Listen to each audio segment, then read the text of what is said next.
Minggu lalu kita telah membaca firman Tuhan dalam kitab Matius pasal kelima tentang khotbah di bukit, tentang ucapan bahagia.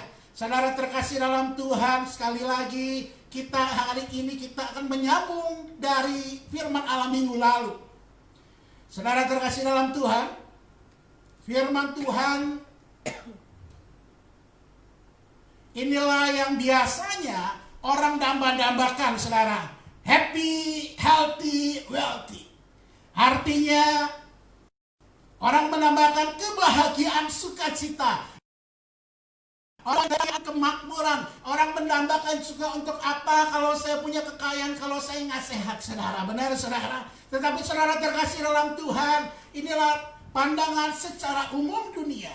Orang-orang menganggap inilah yang dicari, yang terpenting dalam kehidupan ini. Percuma kalau memiliki kekayaan tidak dapat menikmatinya. Percuma juga saudara terkasih dalam Tuhan.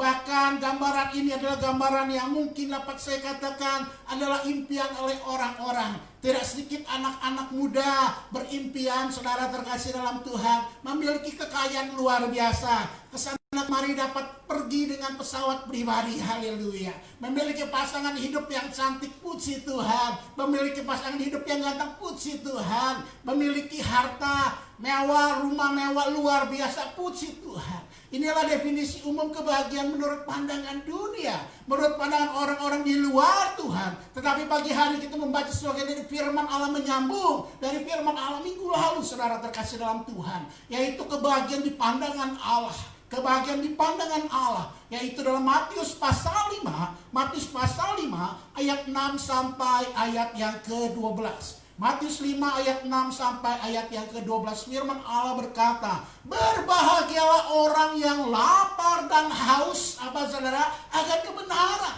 karena mereka akan dipuaskan.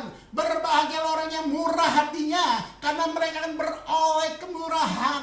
Berbahagialah orang yang suci hatinya, karena mereka akan melihat Allah. Berbahagialah orang yang membawa damai, karena mereka akan disebut anak-anak Allah. Berbahagialah orang yang dianiaya oleh sebab kebenaran, karena mereka layak mempunyai kerajaan surga. Berbahagialah kamu jika karena aku, karena Tuhan Yesus, kamu dicela dan dianiaya, dan kepadamu difitnahkan segala yang jahat. Bersukacitalah dan bergembiralah, karena upahmu besar di surga. Sebab demikian juga telah dianiaya nabi-nabi yang sebelum kamu. Saudara terkasih dalam Tuhan, seperti minggu lalu saya telah menceritakan bagaimana seorang Mahatma Gandhi, saudara terkasih dalam Tuhan, yang dia tahu firman Allah, dia telah mendengar firman Allah, bahkan dicatatkan, ditaruhkan firman Allah ini konon, saudara terkasih, dalam sakunya, saudara.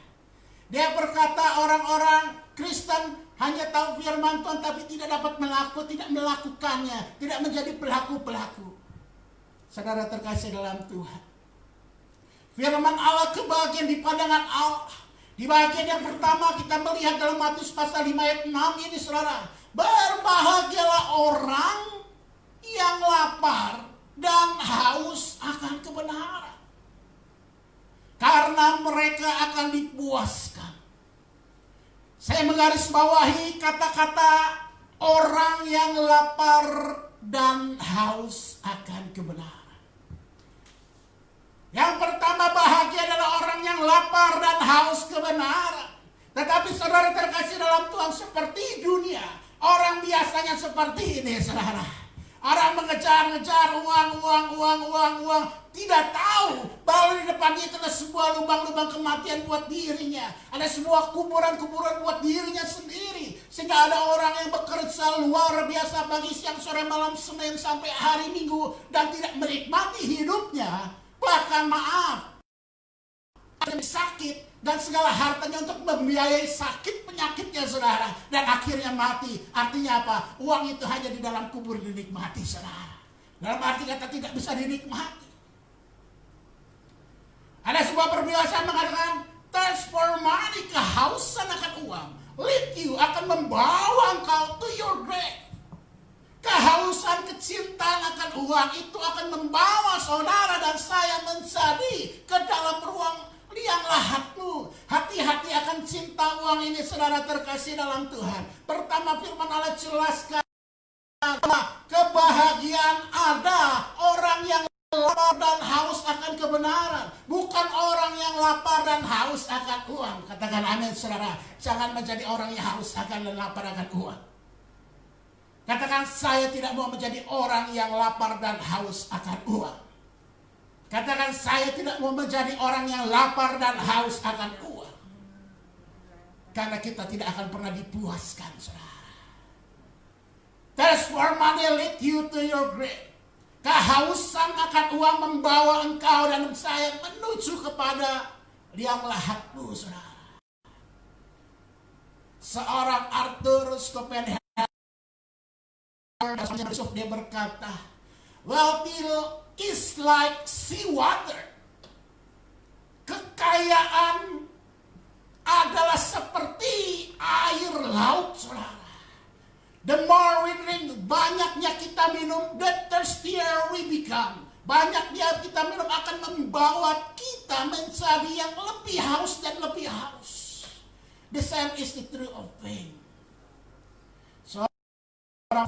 Orang yang belum tentu mengenal Tuhan, dia sudah dapat berkata seperti itu.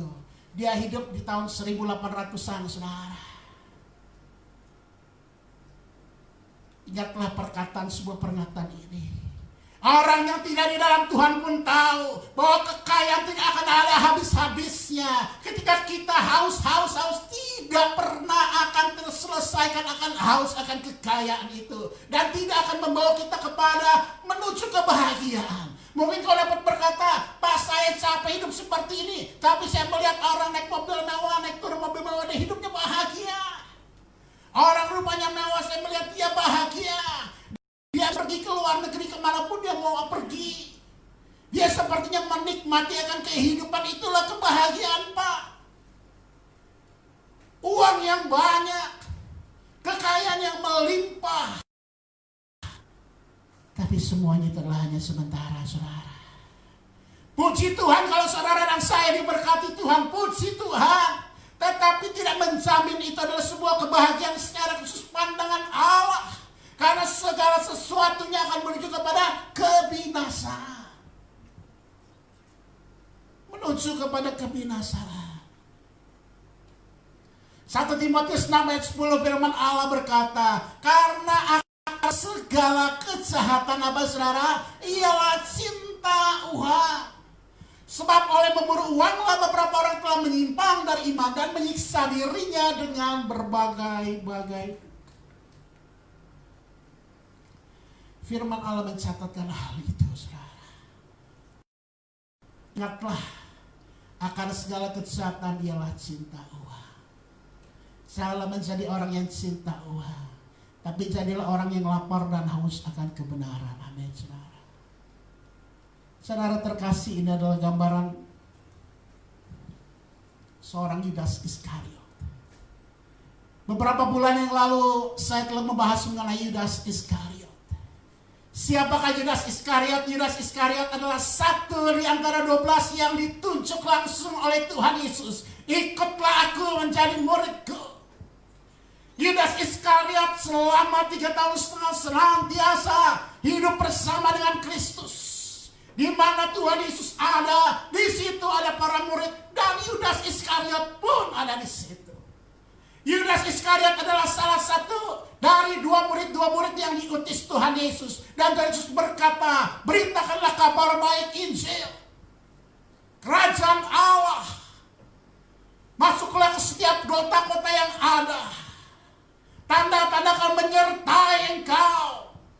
Dan Yudas, saya percaya, melakukan hal itu, saudara. Alkitab mencatatkan para murid melakukan apa yang dikatakan Tuhan Yesus. Saya percaya kuasa ilahi juga menyertai. Ada kesembuhan ilahi yang Tuhan kerjakan melalui Yudas Iskariot.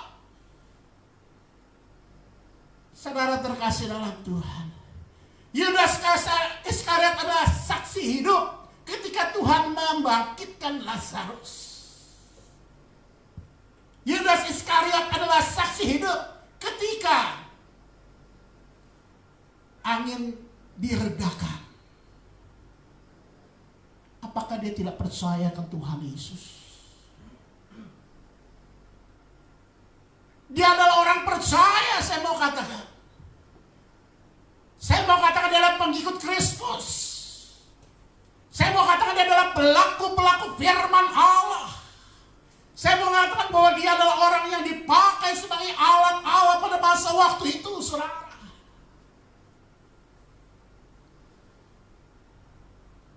Apakah dia tidak tahu ketika Yesus mau dibunuh, lalu bisa hilang lenyap di antara tengah-tengah orang-orang yang mau membunuhnya karena belum waktunya?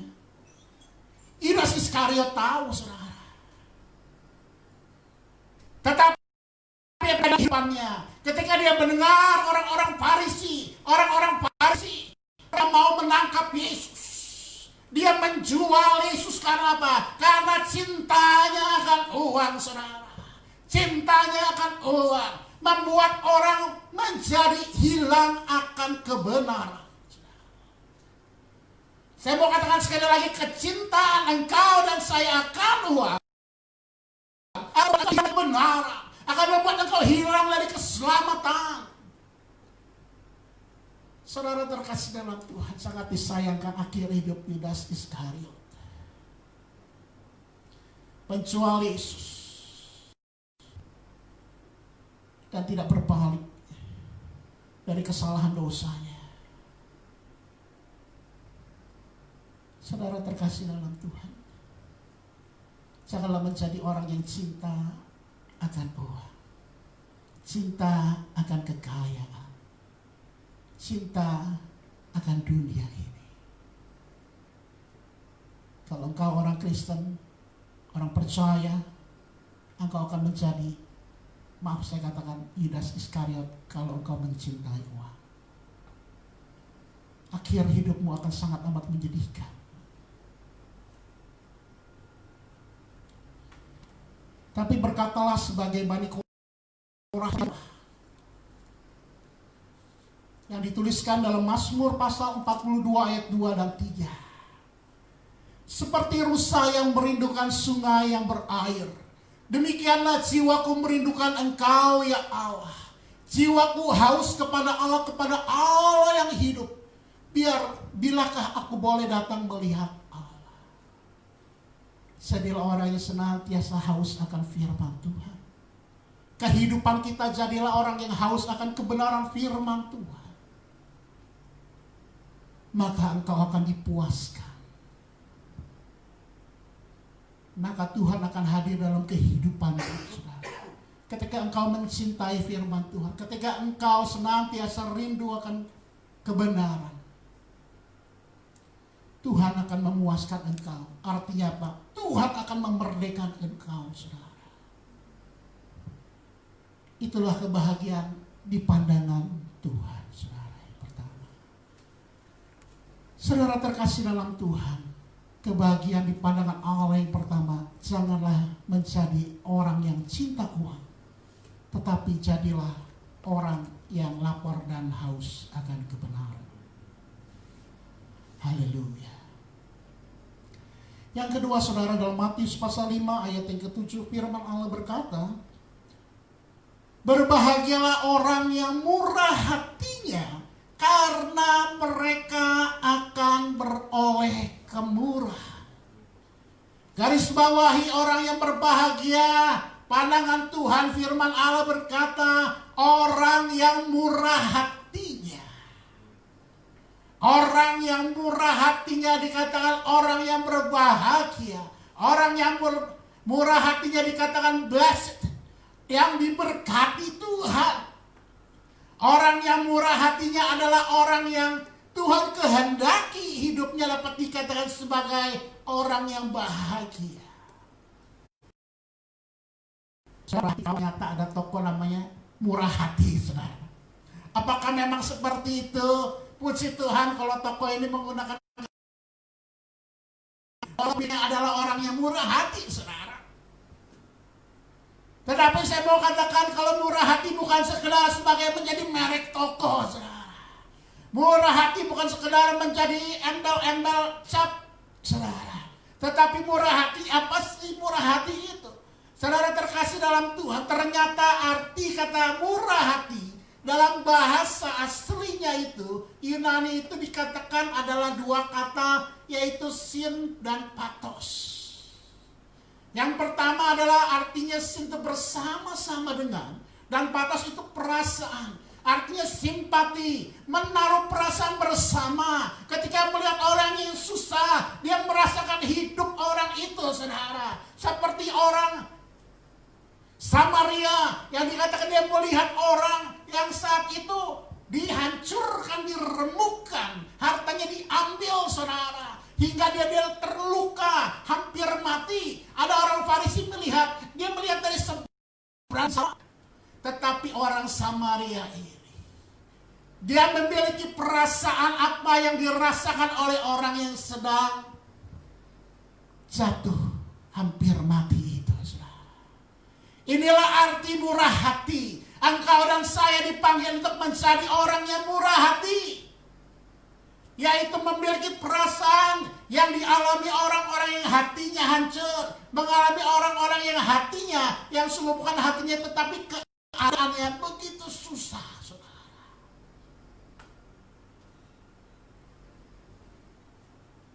Dan dikatakan juga murah hati tidak cukup hanya dengan omongan, tetapi murah hati harus dengan tindakan. Sebab Yakobus 2 ayat 15-16 firman Allah berkata, jika seorang saudara atau saudari tidak mempunyai pakaian dan kekurangan makanan sehari-hari, dan seorang dari antara kamu berkata, selamat jalan, kenakanlah kain panas dan makanlah sampai kenyang, tetapi ia tidak memberikan kepadanya apa yang perlu bagi tubuhnya, apakah gunanya itu, saudara?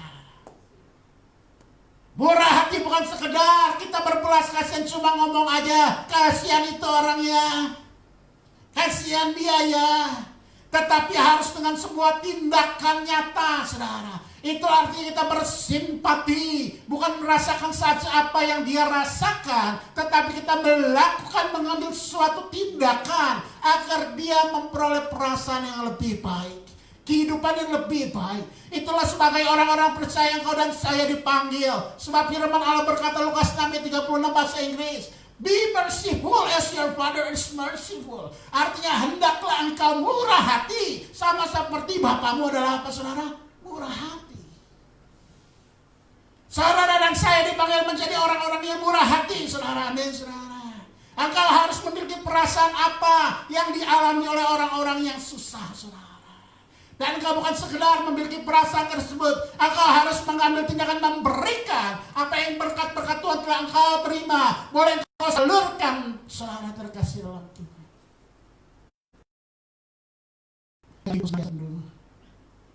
Dengan kemurah hatian, saudara.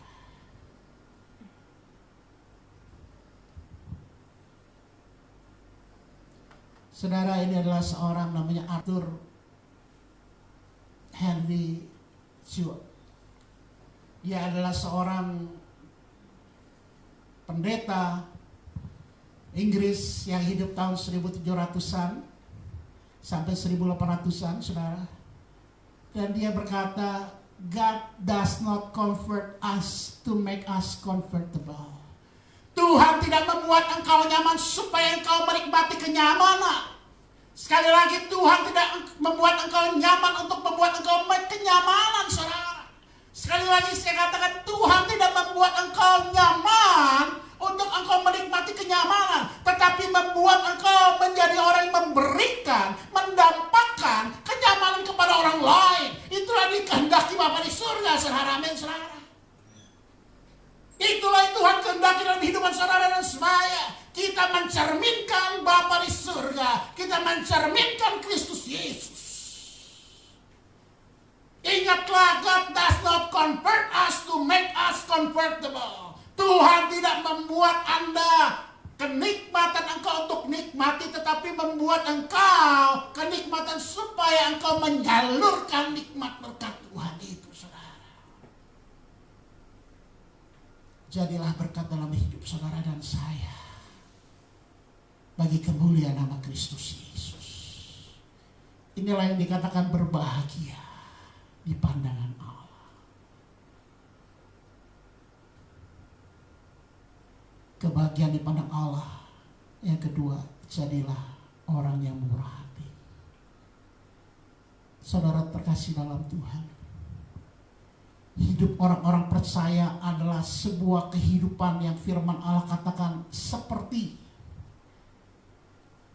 yang ditaruh di atas gantang, saudara.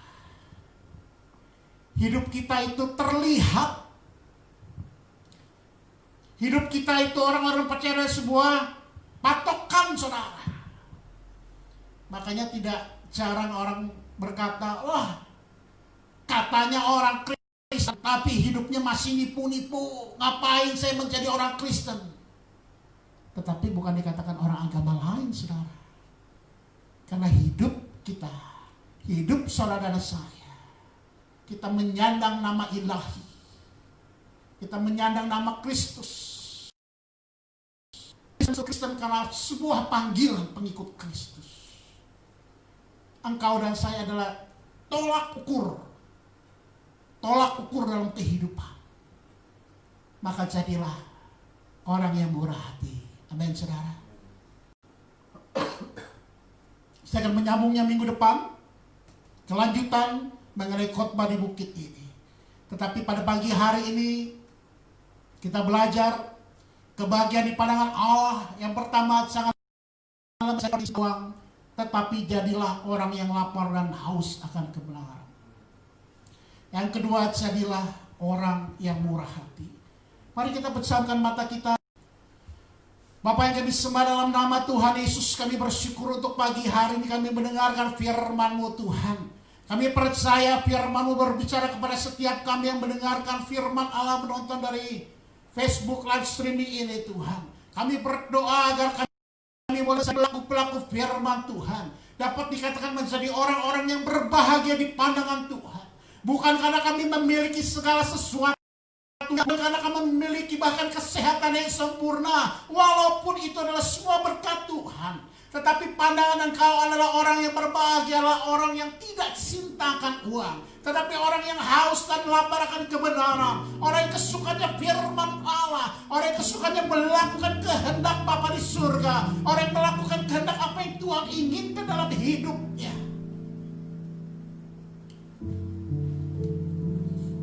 Ajarkanlah kami menjadi pelaku-pelaku firman-Mu.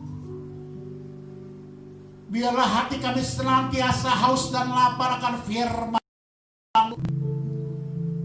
Agar firman-Mu boleh berbuah-buah dalam kehidupan kami. Agar firman-Mu boleh terang dalam kehidupan orang-orang di sekitar kami. Agar kami menyalurkan terang-terang itu. Sekalipun Engkau memanggil kami, sekalipun Engkau berkata, pulanglah, aku telah menyediakan rumah bagimu, hai hamba-Ku yang taat dan setia. Kami telah menjadi lilin-lilin yang menyebarkan terang Allah itu, yang tidak akan pernah berkesudahan.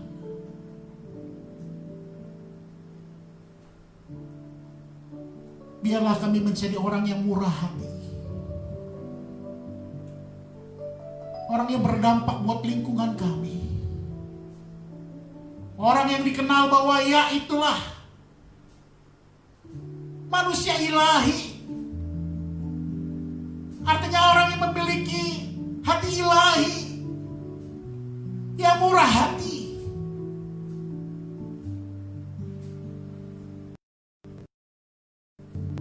Inilah doa kami. Hidup kami menjadi terang, hidup kami menjadi berkat. Dan melalui kehidupan kami, hanya nama-Mu saja, Kristus Yesus, yang dimasukkan, Allah yang dimuliakan. Terima kasih Bapa. Dalam nama Tuhan Yesus, kami berdoa dan bersyukur untuk firman-Mu. Haleluya. Amin.